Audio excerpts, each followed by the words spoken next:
UK, and that we want to launch small satellites into space from beneath high altitude balloons. So before I started out here, I got my PhD from the University of Bristol, as Pablo said, in engineering origami, which is the topic of today. Yeah, if you have any questions and you want to fire them away, again, yeah, like Pablo said, in the chat if you want, or feel totally free to interrupt me if you want. You can interrupt in Spanish and the translation can come, that's totally fine too. Whatever you want. I'm very flexible to interruption. So what is origami? Well, it's the ancient Japanese art of paper folding. The word origami itself, I looked it up, apparently it's the same in Spanish as it is in English, which is good, because this bit makes more sense. And it comes from the Japanese for fold, which is ori, and the Japanese for paper, which is kami. So fold paper is origami. You might have done origami yourself at some point, folding your flat sheet of paper into a beautiful crane. But you might be thinking, what is an aerospace engineer doing with origami? Are we just making paper planes? Because there doesn't seem much use in paper planes. But you can actually make some extremely complicated shapes by simply folding a flat sheet of paper into some interesting 3D origami shape.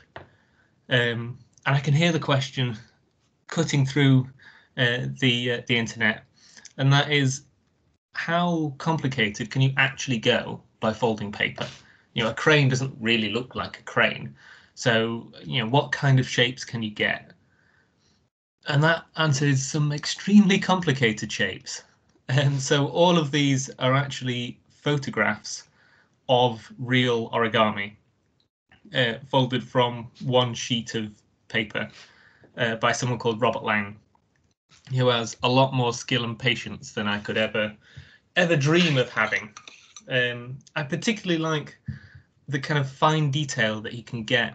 So if you look at the cactus on the top left, those spines that you can get those fine details out, and just on that cactus. So the one side of the paper is green and one side is red, and so he's managed to use that to get a red pot and a green cactus all from one piece of paper. I also quite like at the bottom there the bee. And if you look at the knees, you can actually see the detail of the knees.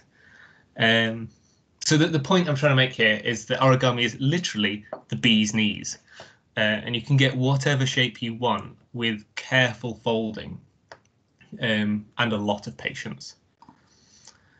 So how do they actually manage to create such intricate and carefully sculpted designs? And the answer is actually quite beautiful, really, because it's mathematics.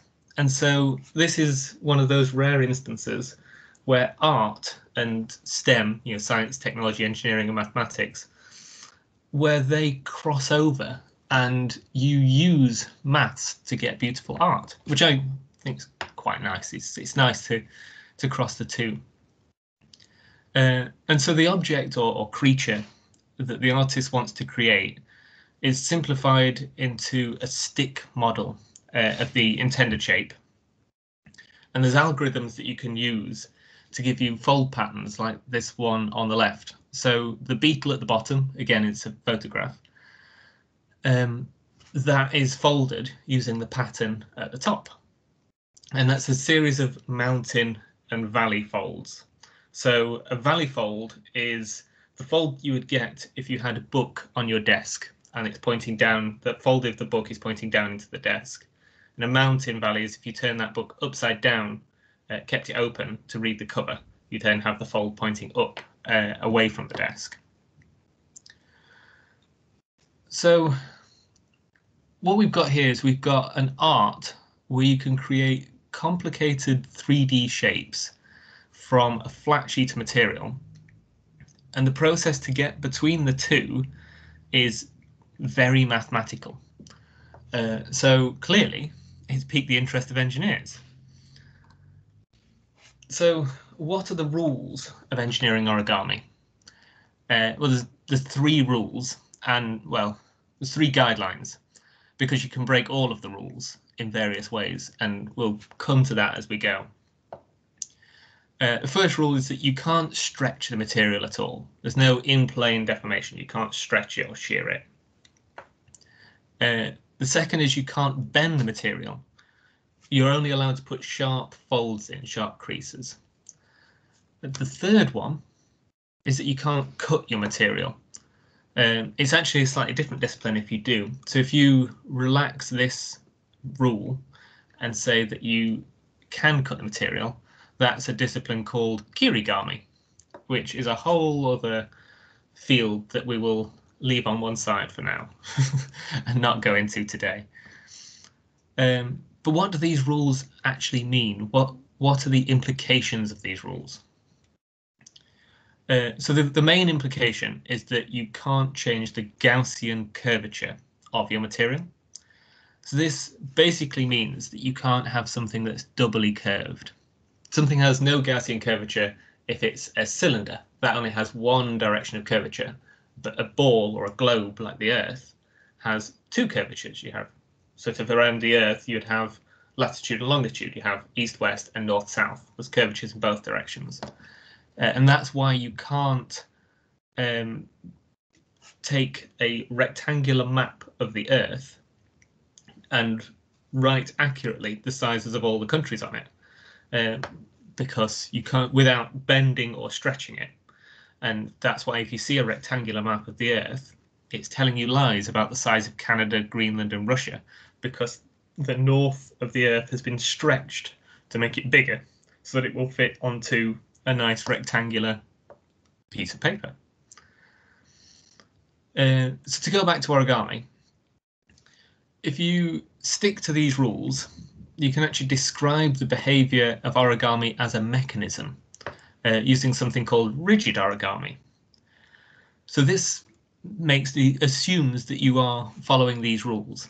You assume that the facets are perfectly stiff and the folds are perfect hinges. So facets is a term that I might use a few times today, and it basically means the material between the folds.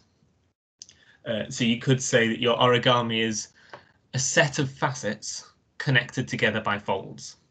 And rigid origami would be a set of really infinitely stiff facets that are connected together by perfect hinges that have no stiffness and can just move and flop around as they please. So if we make these rigid origami assumptions, then we can design actually a very interesting pattern in engineering called the Miura Ori. This was discovered by a chap called Koryo Miura. Sorry about my Japanese pronunciation. And it was named after him. It's the Miura Fold, Miura Ori. Remember, Ori was fold in Japanese. The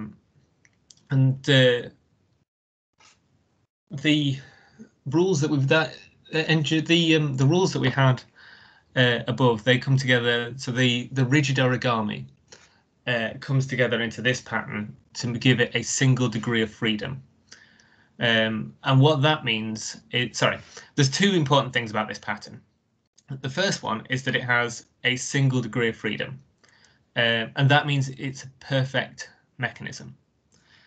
So theoretically, you just need to pull in one direction or just rotate one fold, and then that's transmitted equally throughout the entire structure, which is obviously great for a deployable structure because you can just actuate in one location and the whole structure just unfolds neatly.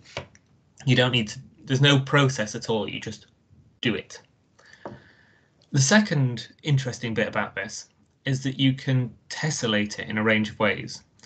So what that means is that you can stack them together next to each other. So like the image at the bottom, you've got one cell, which is the sort of grayed out bit in the bottom right, and that's tessellated into a sheet. You can stack these sheets on top of each other and make a block, or you can make them into a tube. So if you look at that cell on the left, if you were to mirror that in the XY plane, so that's the sort of bottom plane, you could make a tube cell, and then you can stack these tube cells next to each other to make a longer and longer tube. And what this really means, what I want to try and get across by this, is that you can get some really interesting structures that you can fold away into a compact and neatly folded package in just one motion whenever you want to. Which, again, as I said, that makes for a really great starting point for designing a deployable structure. So let's talk a bit more about deployable structures. As I'm sure you know, deployable structures are everywhere down here on Earth, from the obvious kind of scissor lift on the left to the unfoldable bridges that you might have in the army, or the slightly less obvious one, which is a letter folded into an envelope. This last one's kind of easier to see the origami application, because a very simple origami is a folded piece of paper folded up and put into a folded envelope. So you can definitely see where origami starts to come into this. But basically what we're saying this deployable structure is it's anything that can change from something very small to something much bigger. And deployable structures are all over the place in space as well. So we have solar panels or radiators, like on the top left there, which have to fit into the fairing. Booms that can provide structure for payloads, or even that bottom middle image, structure for a solar sail, which is a neat way of skimming around the solar system by having a really large kilometre square reflective piece of material, and then the photons from the sun bounce off it and give it a little bit of force to push it faster or slower, and you can quite nicely get around the inner solar system without any fuel. And you could fold that away with origami, and you could use these deployable booms as well, which is quite a neat little application. And the other one that I've got on here is expandable habitable modules. So there's the Bigelow Expandable Activity Module, or BEAM, that's currently on the space station at the moment, and that was attached to the space station and then inflated to deploy and grow its capacity after it had arrived. So this slide is an excuse to show some cool rocket pictures, full disclosure there. And it's also to address why we need deployable structures. Surely it would be cheaper and easier and more reliable to build the structures the size you want them, instead of designing these complicated mechanisms that need to be actuated in space.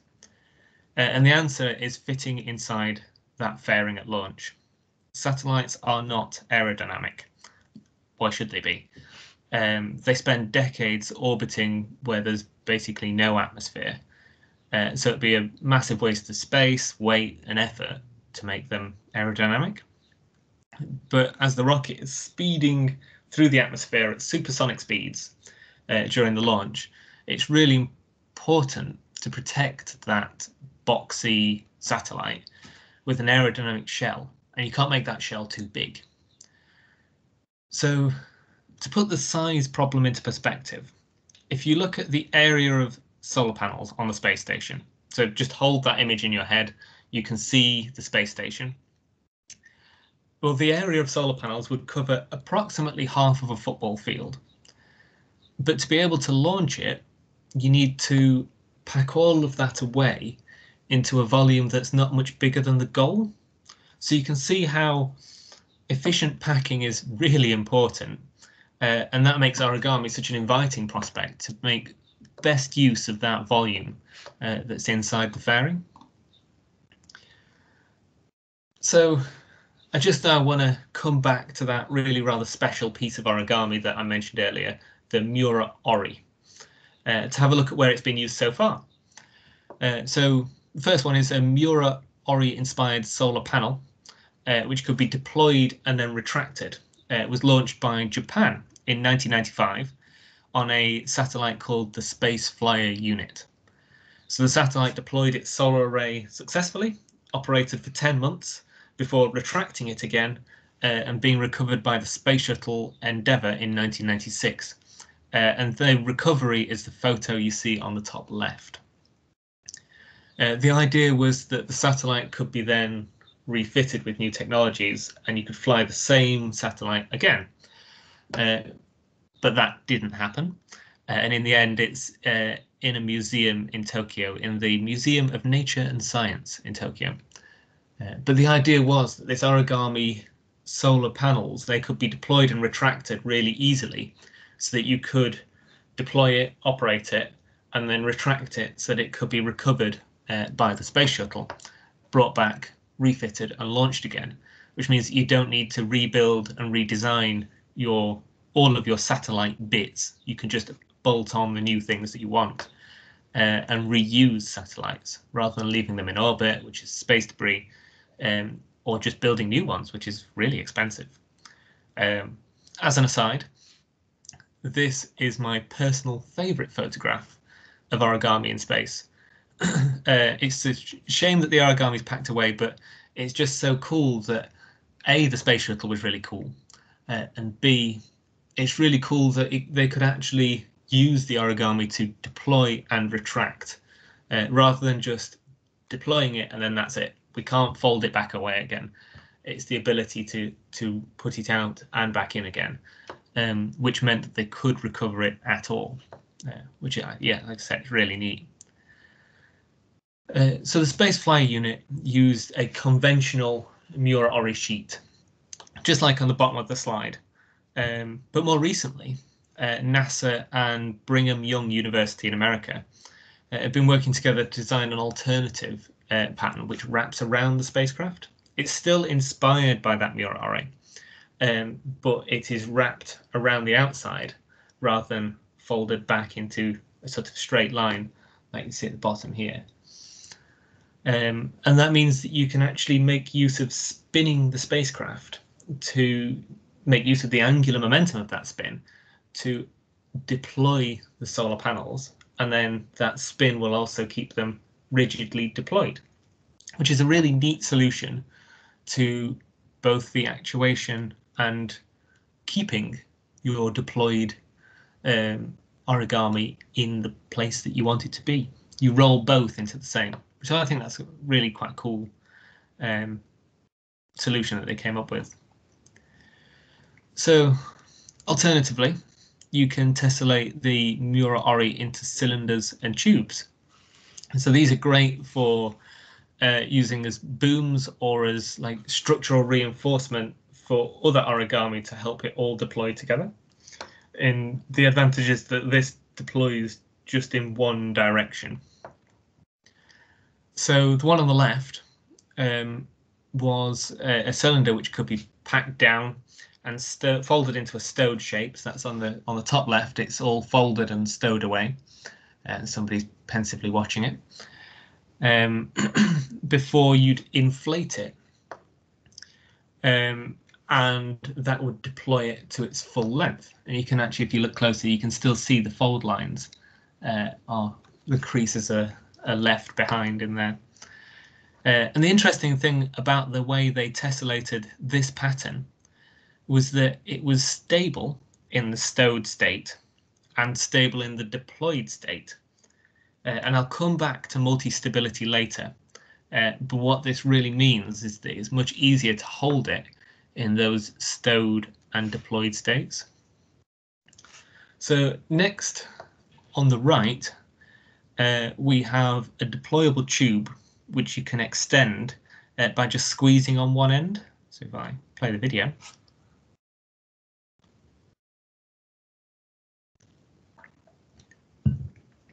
So again, the idea behind this was to provide support and guide more flimsy deployable structures to their final shape. So I'll just play it again. And you can see you've actually got two tubes stuck together, and he's manipulating it at this end, and that is deploying it all the way out.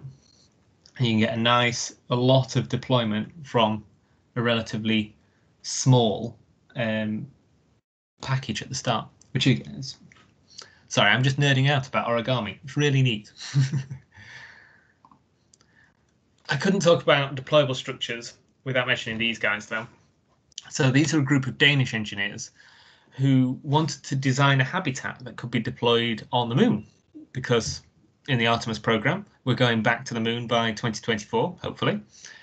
And the idea was this was a habitat which could be taken nicely, compactly stowed, and then you could unfold that in something much bigger and live on the moon. And so they designed one and took it to Greenland instead, which is, again, quite remote and hard to get to. And so they designed their origami habitat, took it to Greenland and lived in it for a few months. And this is a time lapse of them deploying it. So you can see it gets a lot bigger. So it's probably about the height of a person there, roughly. And then it gets big enough that several people could live in it. And that's a really interesting area for origami to go down and follow into, is this idea of the deployable habitat, and growing this idea for space applications, because quite soon the International Space Station will reach the end of its life, and I think that there will be an appetite for more people to live and work in space, and so there needs to be somewhere for them to live and work. And so having a way of sending up more volume with less rockets is going to be really quite an attractive proposition in the next decade or so. So, if origami is so great, why is it not everywhere? It's a very important question for any engineer to ask, and there are clearly some challenges left to overcome. So first, we have that these origami structures are quite challenging to manufacture. They have to be folded really carefully and precisely.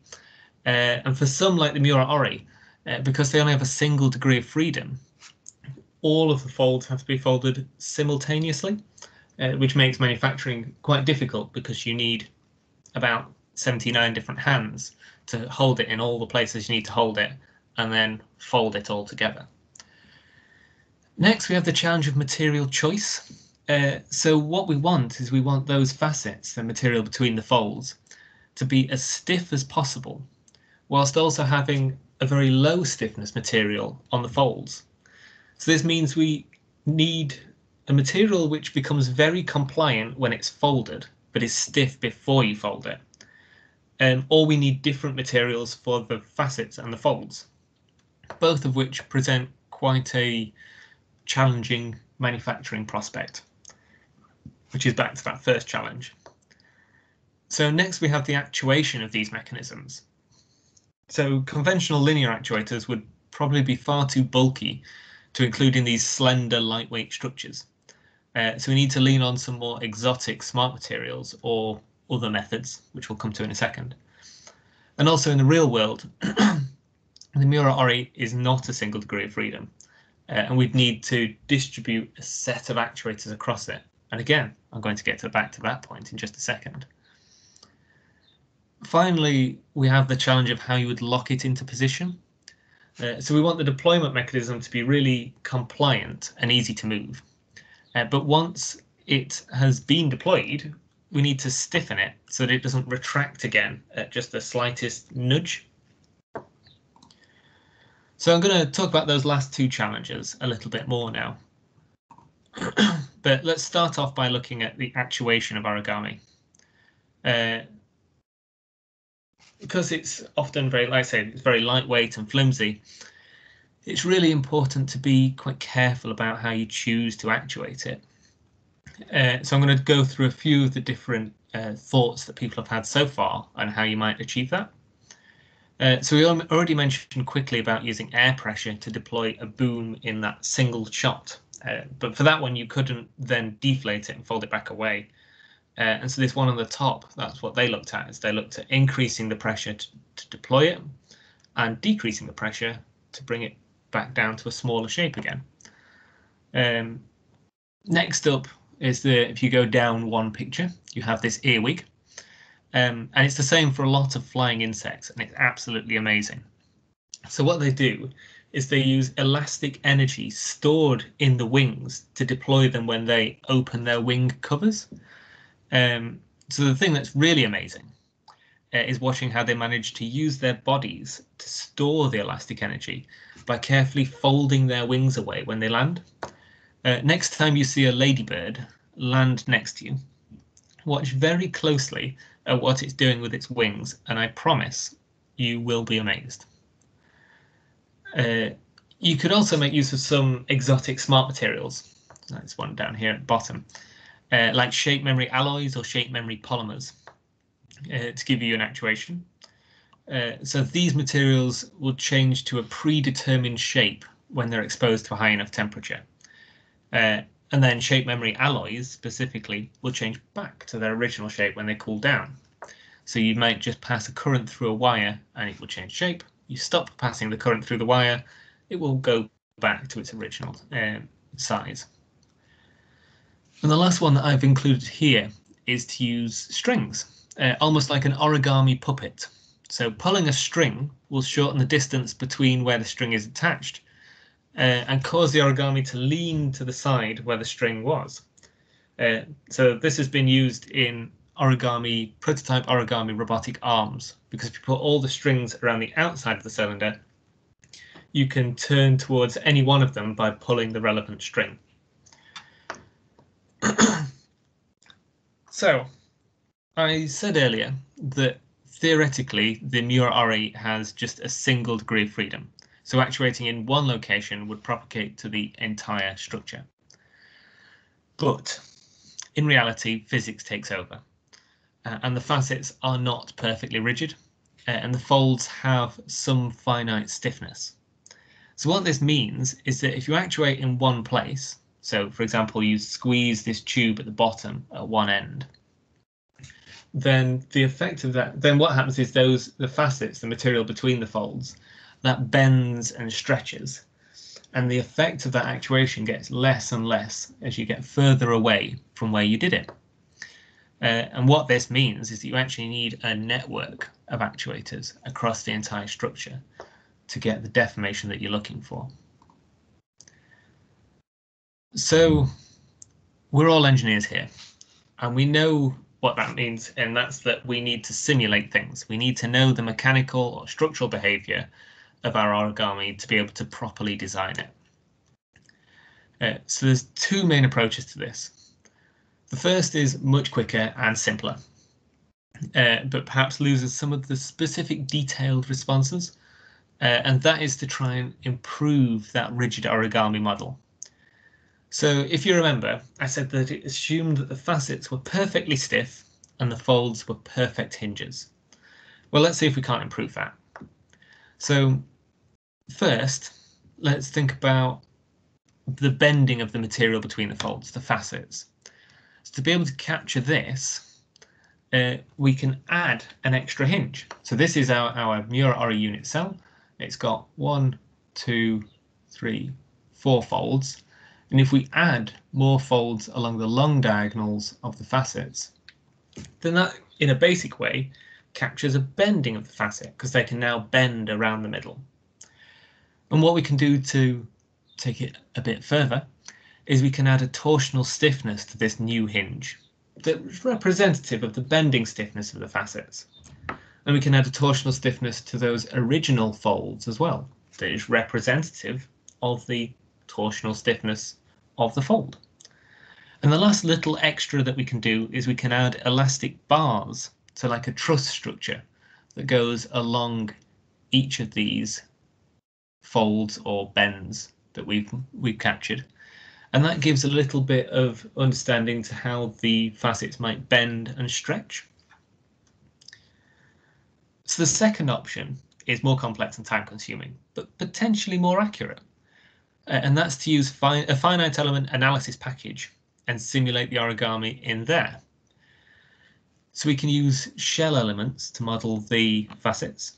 And there are two potential methods of modeling the folds. So we could either use hinges with a torsional stiffness again to model folds, or we could use bent shell elements to model the folds. So that's the material that is the facets, and instead of on this one you can see this is with hinges. They come together at a sharp point. you'd model a sort of bend round the corner. And in reality, both tend to get used. If you are more interested in the nuance of what's going on at the folds, so these structures are often used in energy absorption applications because the folds move a very long way, and so energy is force times distance or moments times angle, and so you can actually absorb a lot of energy with these structures. If that's what you're trying to model, then you're really bothered about what's going on in the folds, and so you want to model it as a bent shell to try and really accurately capture what's going on there. But if you're more interested in a deployable structure, you're interested in how the structure is behaving as a whole, and so you're happy to sacrifice a little bit of exactly what's going on at the fold to see what's going on as a whole. And so there you might use these hinges with a torsional stiffness instead. So once the origami's been actuated, it has to be locked into place to hold it in the final shape. So for actuation, ideally, we want to have a really low stiffness in the deployment direction. You want it to be really easy to fold and unfold your origami. And that means that you can actuate it using less force and therefore less energy.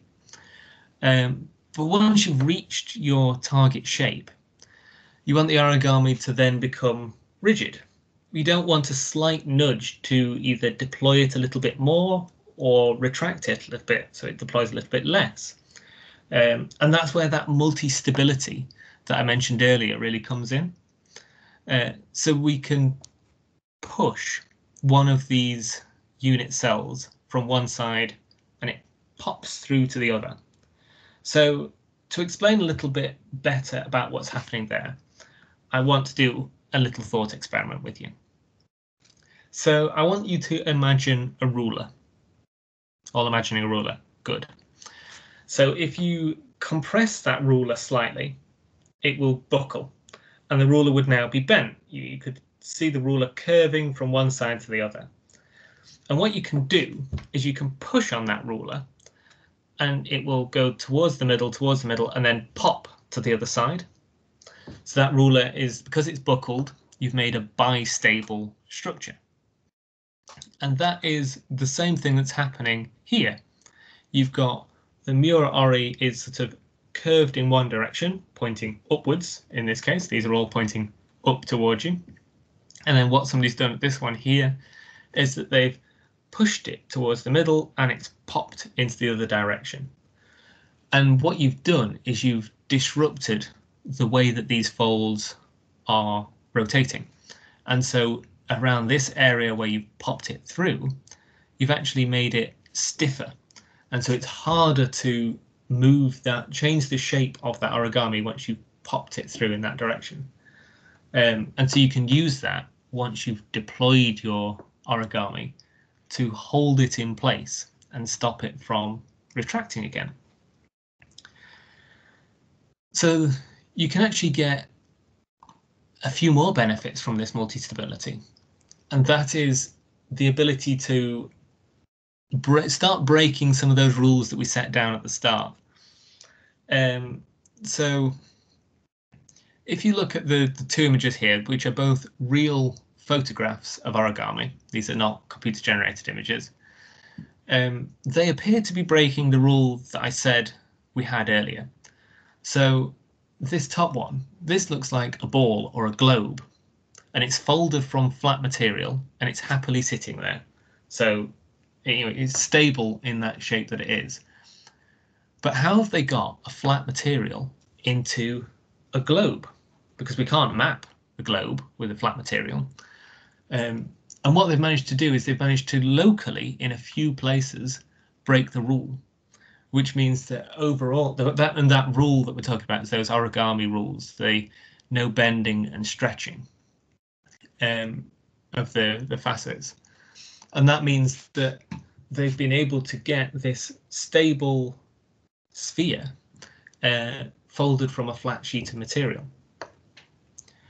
And the way that they do this is that they've creased the folds on a flat sheet.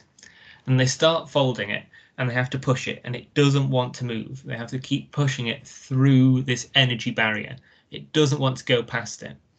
As you're starting to fold it up, and then it reaches a point where suddenly it's more energetically favorable. It really wants to pop to the new shape.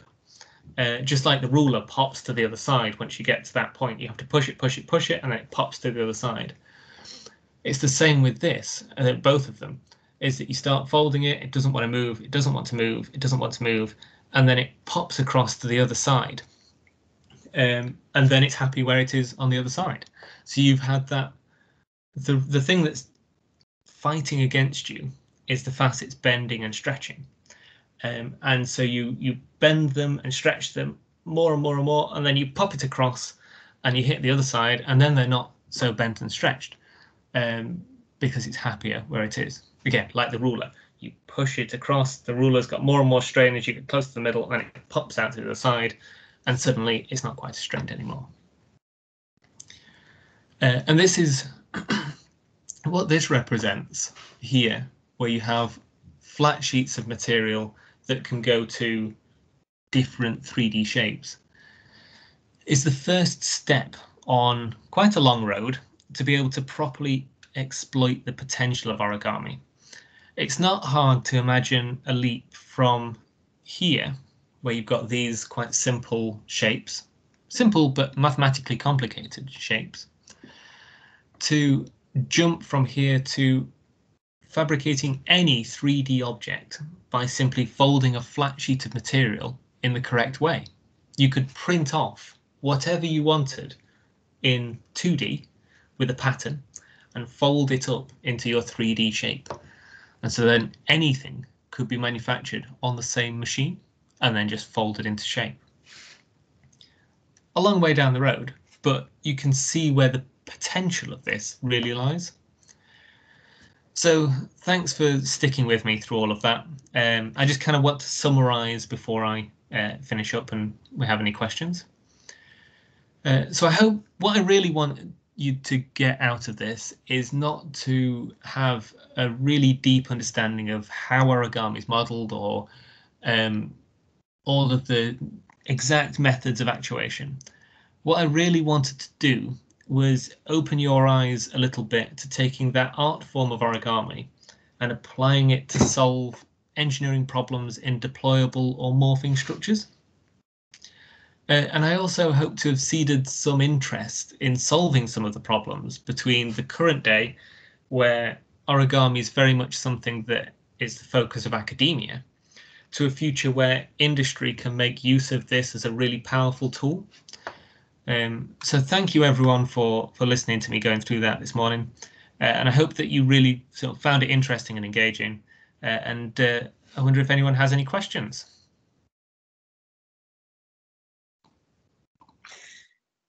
Okay, so normally this goes as it follows. Nobody wants to ask anything, so someone asks something, and then maybe someone gets a little bit braver. So let me start by asking a very simple question. From the point of view of industrial application, this technology, at which level we can find it? I mean, we've seen it already in some satellite examples, but I don't know if this is really a technology that has been applied in more specific cases than the ones you already presented. Yeah, this is very much it's never been used as an industrial tool. So the image that's on the screen now, the Spaceflight Unit, my favorite photograph. So that was a technology demonstrator mission. So it was always intended to just demonstrate that it was possible.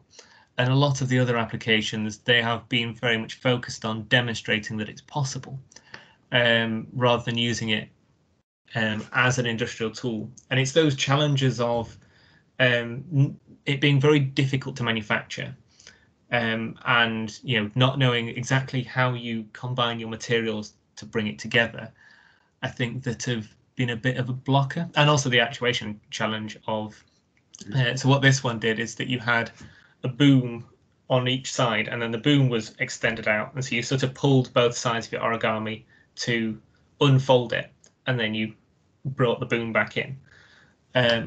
But then you had a massive boom, so you didn't have the same benefit of weight saving that you would necessarily have if it was embedded across it. It was not reaching the same potential. And so yeah, I think the challenge to bridge the two is these challenges, that manufacturing, material choice, and actuation. And just other thing that when I was listening to you, just a question appeared: why we stick with the Miura Ori? There are no other. I don't know. Let's say like the most elemental origami is the Miura Ori. Can we find another elemental brick to build the whole origami structure? Yeah, there are a few other sort of. I like the term brick. It's a good one. There's a few other things like that. So you have the von Reich pattern, I think, and what that pattern does that differently to the Miura Ori is that it has more than one degree of freedom. So there's more than one way of folding it. So you could push it down. I think it might only have two. I can't remember. But you could. The point is you can push it down different paths. And I've sort of focused here on the Miura Ori, which you just push down one path. And that's the advantage and why it's been used so much, is that it has that one path that you can follow. You can pop the cells through and make new paths, but then you're playing with it a bit, and so you're breaking the rules, as it were. And so that's why the Miura Ori has been the focus. The other interesting thing about the Miura Ori is it has a negative Poisson's ratio, which means that if you stretch it in one direction, it expands in the other direction as well. So normally, if you think of Play-Doh, you pull it, or bread dough, you pull it in one direction, it gets thinner in the middle. Well, the advantage of the Miura Ori is you pull it in one direction, it gets fatter in the middle, which is again great for a deployable structure because you expanded both directions. And so that's one of the other things. Yeah, that's quite interesting thing, no? To calculate all these classical structure properties, no, such as the Poisson's ratio for this kind of structures. That's quite interesting. So we have a question. It's written in the chat. I don't know if you can actually read it. Otherwise, I will read it for you. I don't think I have an option to see a chat. It's not where it normally is, anyway. Okay, so no problem. I guess this is the academic teams, which is quite different. So I've read some things about how scientific are using machine learning to learn about crease of proteins in our body. Could we use that knowledge to use it in space, or to apply this to origami structures? Is it useful? No. Have you read anything about this? Yes, actually. Let me skip back to a relevant thing to point at. This one will do. So this is actually, I kind of did something similar-ish in my PhD. I am not clever enough to understand machine learning in depth, and so I didn't follow down the path. That's my experience. But let's say you have this sheet here, and you decide that you want to put an actuator on one of these folds. Well, which fold do you put it on? You have a lot of different combinations. So, it's not just one of the fold, it's on a set of the folds. You want to distribute these actuators across the structure. So you might want one there, one there, one there, one over here. But how do you know where to put them? And there's actually, if you do the maths, in a 4x4, it is order of trillions of possible combinations of where you put the actuators. And so that's where machine learning can really come in.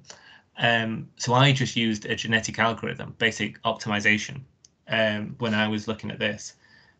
But something like machine learning could really understand the problem of how you would how you would choose where these actuators should be to actually efficiently get the shape that you want.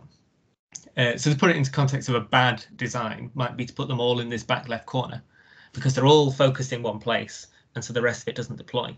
You've got to have some way of spreading them across the structure to efficiently deploy without too many or without too much energy. It depends on your application. What is your constraint? Because obviously more actuators costs more money and more weight. But if you only have a few, they might need to put a lot more energy in to actually push it to the shape that you want. And so there's possibly a trade-off between the two. You've probably got a limit on weight and you've probably got a limit on power. And trying to use machine learning with those constraints in this huge design space might be quite an interesting avenue for a future direction. That's actually, so regarding future directions, now you mentioned, if someone wants to keep on working on this, which lead you will recommend? Well, it depends what you're I think what I would recommend, because there's so much of a field, is something that really excites you. It's a very awkward question. I'll come to some specific things in a second, but just generally, you will do better if you are excited by what you're researching, because you will just be more engaged with it. And so finding an application like, for me, it's this kind of thing. And this is quite an important area, I think, is these deployable habitats. So one of the challenges of this might be the challenge of, okay, we've got this idea of deploying it, but the space environment is really hostile.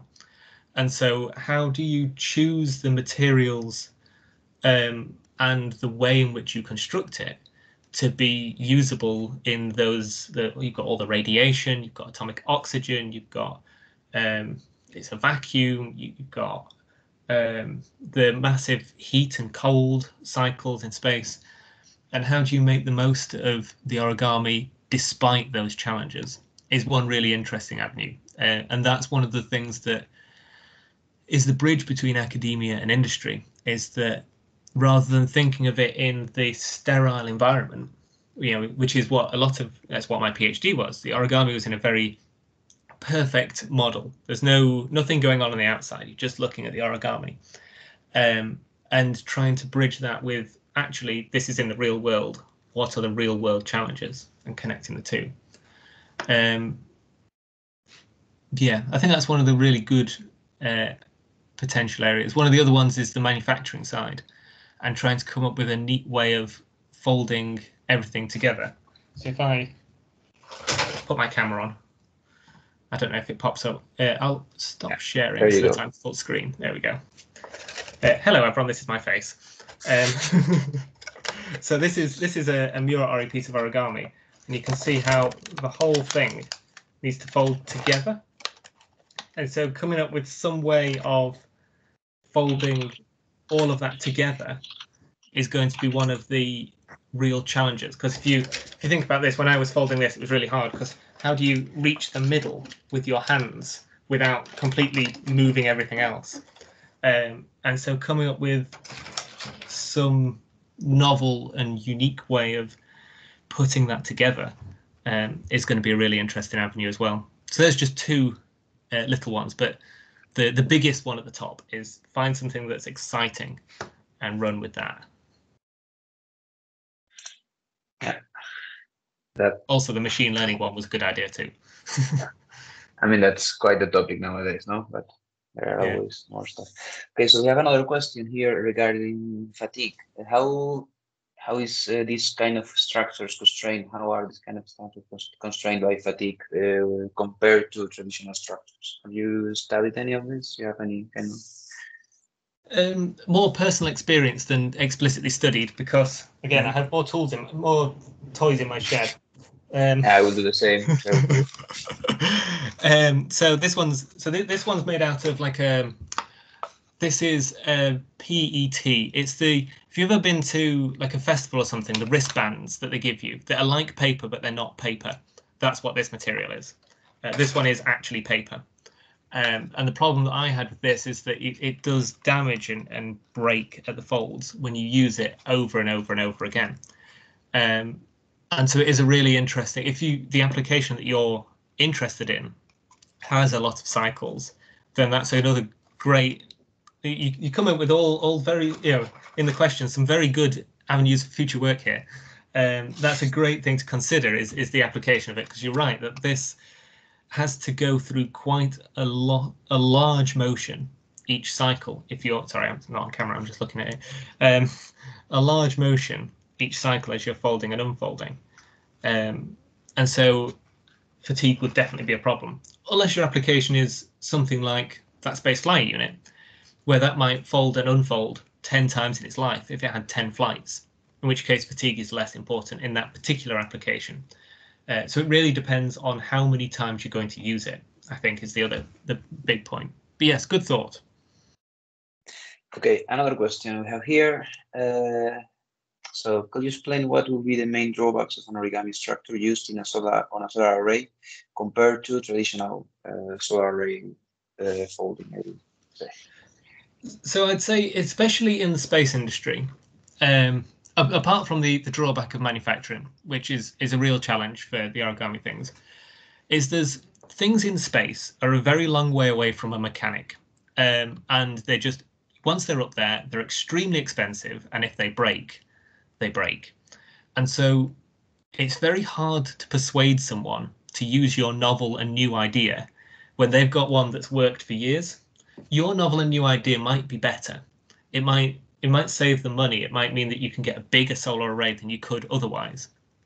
But if you can't prove to them categorically that it will work, a 100% guarantee, I've done it 10 times already and it worked every time, then it's going to be very challenging to persuade them to take the risk. And I think that's one of the big drawbacks related to a conventional solar array. Although there is still risks in the conventional solar array as well. When they were unfolding the solar array for the space station, astronauts actually had to go outside on EVA, on a spacewalk, to do the unfolding themselves, which is risky. That's about the riskiest thing you can do in space. And then to add to that, one of the astronauts put their hand through the panel and ripped it. So they had to send up another. And so there is risk involved in that as well. And so I think that the challenge is to prove that the origami is less risky than the current alternative. And that's the real drawback of origami at the moment compared to conventional solar panels, is that nobody's been able to prove that it's less risky than what we do already in a very risk-averse industry. So yes, I will ask you something, and then if nobody asks anything else, I think it's already time to finish. But if anyone asks, for me, there's no problem. For you, it's no problem. We can keep on. What are your line of work in Beetle space? What are you working on right now? Just to be a little bit curious. If you can talk about it, obviously. Yeah, the thing that I personally work on is a bit of everything. It's quite nice. But my job is simulation of all sorts. So simulation of thermal, structural, control systems, whatever. The particular focus at the moment, this week, to just, a snapshot in this week, is we're trying to understand how to point our platform in the right direction. And so we've been doing some experiments. We've got like a scale model of our platform in the office, and we've been doing that, actually pointing it, doing some experiments, and trying to correlate that back to some control system models. And obviously, the real world is not the nice assumed world that we have in our model. So you come back, that you face the challenges, you try and implement them and capture the physics better. And the idea is that we can then take the next step. And so say that, right, we've captured what we did on the small scale really well. So we can use this newly developed model that we've got for the small scale and use that to design the big one. And then take that step, rather than designing the big one going, oops, that wasn't right. we can actually have that the confidence that we have more accuracy in the big one. So that's the snapshot from this week, but it's nice and varied. I was thinking more on just trying to implement these ideas into just to test it with these near space conditions, right? You can actually kind of convince people that this actually works. Yeah, we have this summer, we have an intern coming. Unfortunately, none of your students will be able to apply because it's funded by the UK Space Agency, so it's students in UK universities can apply. But they'll be working on something like the habitat, hopefully. Mm-hmm. So the idea is that they'll be looking at deployable origami in space. And so that first step that they will be hopefully taking will be to look at some of those environmental factors of space, some of the constraints that space puts on origami, thinking about what, using a systems engineering approach, what does a space station module need? Just like trying to define those requirements, and then thinking, well, how does origami fit those needs? And trying to, on paper at least, show that it would work, and then maybe on a scale model. And then you're right, we have the capability to start putting things near space, so maybe that might might grow in that direction. Would be nice too. But just for this summer, the next step is do it on paper and start to actually think about the implication of doing these things in space. Okay, so well, as I mentioned this is a little marketing publicity. If you want to propose these kind of topics, we can actually try to share some final degree thesis or whatever and work on that. Okay, but okay, that's just step by step, as I see, no? First, we show it that on paper works, then we go for the thing, small scale, then bigger scale. Okay, so at least from my side, that will be all. Thanks out for being here and sharing your knowledge. And I really appreciate this little chat we have. If anyone else wants to ask anything, otherwise we could cut the transmission. Well, thanks everyone for coming and listening to me talk about origami. I know that it's a slightly unconventional subject, but I hope that I've convinced some people that it's an exciting subject. Okay,